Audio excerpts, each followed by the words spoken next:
নমস্কার, Varma digital news channel থেকে আমি সোমনাথ রায় চৌধুরী। আজ 18ই ফেব্রুয়ারি, আগামীকাল 19শে ফেব্রুয়ারি চ্যাম্পিয়ন্স ট্রফি শুরু হচ্ছে।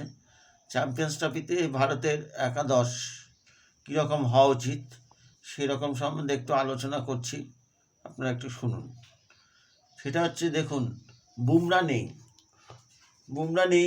বুমরার বদলে বুমরার কোনো বিকল্প নেই। এই পৃথিবীতে বুমরার বিকল্প কেউ হতে পারবে না।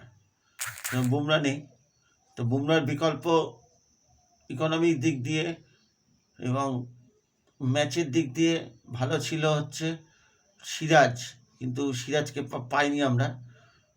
যাই হোক, এখন যে নেই তাকে নিয়ে তো আর লাভ নেই, বলে লাভ নেই তার কথা। সুতরাং কম্বিনেশনটা এরকম হওয়া উচিত। 1 নম্বর দুজন ওপেনার, রোহিত শর্মা এবং শুভমান গিল, তারপরে বিরাট কোহলি, তারপরে শ্রেয়াস আয়ার, তারপরে আপনার আসা উচিত কেএল রাহুল, তারপরে হার্দিক পান্ডিয়া, তারপরে ওয়াশিংটন সুন্দর, আমার মনে হয় ওয়াশিংটন সুন্দর, তারপরে আপনার জাদেজা, রবীন্দ্র জাদেজা, তারপরে কুলদীপ, তারপরে মোহাম্মদ শামি, এরপরে হচ্ছে আসা উচিত আশদীপ,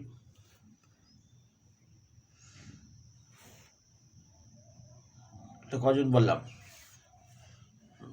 হার্দিক, রোহিত শর্মা আর শুভমান গিল 2,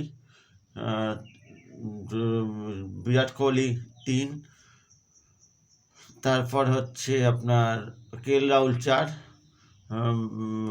শ্রেয়াস আয়ার 5, তারপর হার্দিক পান্ডিয়া 6, ওয়াশিংটন সুন্দর 7, রবীন্দ্র জাদেজা 8, কুলদীপ 9, মোহাম্মদ শামি 10, আর হচ্ছে অর্শদীপ সিং 11।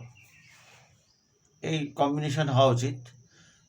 5টা ব্যাটসম্যান খেলাতেই হবে, 5টা ব্যাটসম্যান খেলাতে হবে, আর 2টো অলরাউন্ডার খেলাতে হবে, আর 3টে বোলার।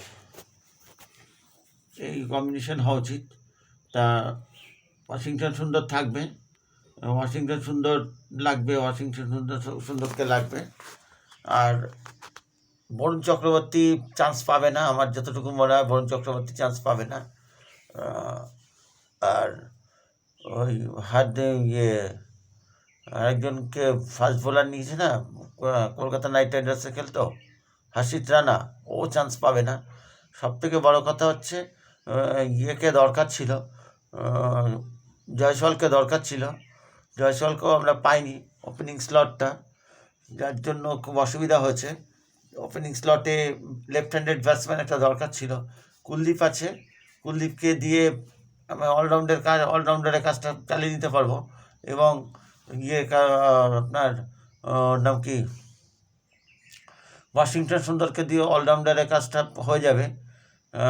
কোনো একটা বোলার মার খেলে পরে সেই জায়গাটা মেকআপ করে দিতে পারবে, ওয়াশিংটন সুন্দর মেকআপ করে দিতে পারবে। একটা রিজার্ভ বোলার দরকার।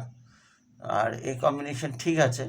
আপনারা কি বলেন? আপনারা আমার সাথে সহমত কিনা একটু কমেন্ট করে জানাবেন। Barma digital news channel subscribe করবেন, Somnath Chowdhury Facebook page follow করবেন। ধন্যবাদ।